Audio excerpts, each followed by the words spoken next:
Bismillahirrahmanirrahim. Assalamualaikum warahmatullahi wabarakatuh. A'udzubillahi minasyaitonirrajim.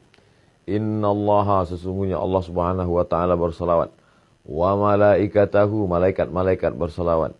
Yusalluna 'alan nabi, semuanya berselawat kepada Nabi Muhammad SAW. Ya ayyuhalladzina amanu, hai orang-orang yang beriman, orang-orang yang percaya bahwa Allah berselawat, bahwa malaikat berselawat.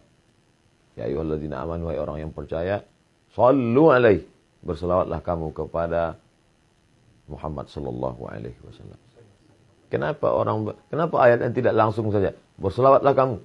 Kenapa mesti disebutkan Allah berselawat, malaikat berselawat? Apa sebenarnya yang terkandung dalam ayat ini? Sedangkan Allah berselawat, sedangkan malaikat berselawat, mengapa kamu tidak mau berselawat? Allah berselawat, malaikat berselawat, orang beriman berselawat. Apa bedanya? Selawat Allah maknanya Allah ridha kepada Muhammad sallallahu alaihi wasallam. Malaikat berselawat maknanya malaikat memohonkan rahmat kepada Allah supaya Allah mencurahkan rahmat kepada Muhammad sallallahu alaihi wasallam. Orang beriman berselawat apa maknanya? Orang beriman berdoa kepada Allah supaya senantiasa mencurahkan ridha dan rahmat kepada Muhammad sallallahu alaihi wasallam. Nah, itu nabi kalian. Nabi kalian minta didoakan kan? Nabi Muhammad minta didoakan kan? Kalau begitu dia perlu, dia berhajat, dia butuh, dia perlu kepada selawat kamu.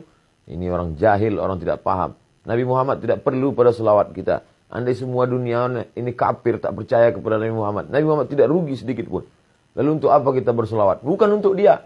Kita berselawat bukan untuk Nabi Muhammad SAW. Kita berselawat untuk diri kita. Man shalla alayya salatan, siapa yang berselawat kepadaku satu kali, sallallahu alaihi biha asyara, Allah balas 10 kebaikan. Wa hutat anhu asyara sayyiat, Allah tutupi 10 dosa-dosa silap kesalahan. Wa rufi'an lahu asyara darajat, Allah naikkan tingkatan darajat kemuliaan 10 tingkatan. Beristighfar, dosa diampuni. Tapi belum tentu yang lain dapat. Maka dengan bersolawat, dosa terampuni. Ada orang berzikir belum tentu diterima Allah Subhanahu wa taala zikirnya. Kenapa? Karena zikir amalan dia. Tapi orang berselawat pasti diterima Allah Subhanahu wa taala. Kenapa selawat pasti diterima? Karena salawat adalah permohonan kepada Nabi Muhammad SAW dan otomatis pasti dibalas. Karena semua yang dimintakan kepada Nabi Muhammad atas nama Muhammad SAW pasti dikabulkan Allah. Janji Allah, wala saufa yu'tika rabbuka fatarda. Apapun yang kau mau akan diberikan Allah Subhanahu wa taala. Bahkan alam semesta ini pun diciptakan Allah karena Sayyidina wa Maulana Muhammad sallallahu alaihi wasallam. Nabi Adam berdoa kepada Allah minta ampun dosa dengan menyebut nama Muhammad sallallahu alaihi wasallam. Allahumma inni as'aluka bihaqqi Muhammad. Aku mohon kepadamu dengan nama dia yang namanya tertulis. Allah Ta'ala bertanya kepada Nabi Adam alaihi salam. Allah bertanya bukan karena tidak tahu. Allah mau kasih tahu. Kenapa kau sebut nama dia? Siapa dia? Kata Nabi Adam, aku tidak tahu siapa dia. Falamma khalaqtani, ketika kau ciptakan aku, nafakhta fi ruhi, kau tiupkan ruh ke dalam tanah tubuhku. Rafa'tu ra'si, ketika ruh masuk ke dalam jasadku, aku angkat kepalaku. Aku lihat ada namanya bersanding dengan namamu di tiang-tiang singgasana arsy. Tentulah dia memiliki kedudukan yang tinggi. Maka aku sebut namanya. Dengan menyebut namanya, diampuni Allah Subhanahu wa taala dosa Nabi Adam alaihi salam.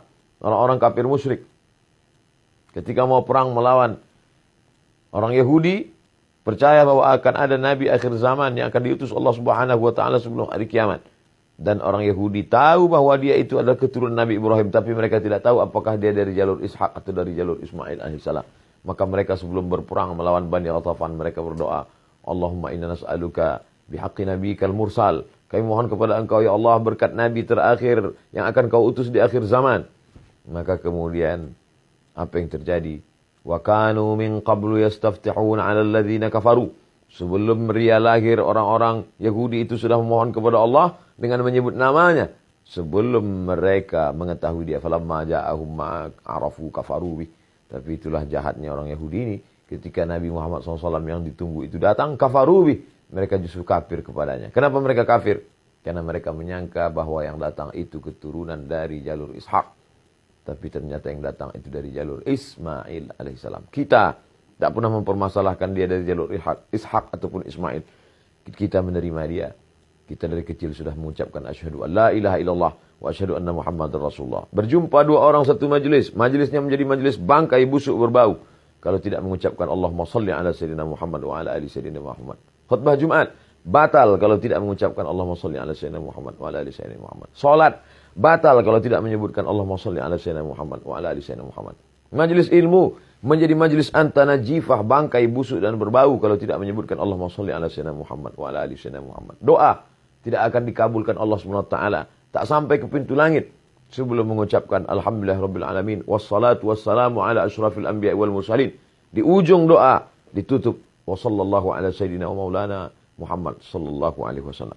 Makanya banyak berselawat, banyak-banyak berselawat. Siapa yang paling dekat dengan Nabi SAW? Jarak kita 1441 tahun, 14 abad, hampir 15 abad. Bagaimana cara kita dekat dengan dia? Maka akrabu majlisan, orang yang paling dekat majlisnya dengan Rasulullah SAW, orang yang paling banyak berselawat. Maka banyak-banyak berselawat. Allahumma sholli ala sayyidina Muhammad wa ala ali sayyidina Muhammad. Diamnya berselawat, dalam hati geraknya adalah selawat. Mudah-mudahan kita termasuk orang yang istiqamah dalam berselawat. Allahumma sholli ala sayyidina Muhammad wa ala ali sayyidina Muhammad wa sallallahu ala sayyidina maulana Muhammad wa ala alihi washabihi wasallam walhamdulillah rabbil alamin. Terima kasih, mohon maaf. Wassalamualaikum warahmatullahi wabarakatuh.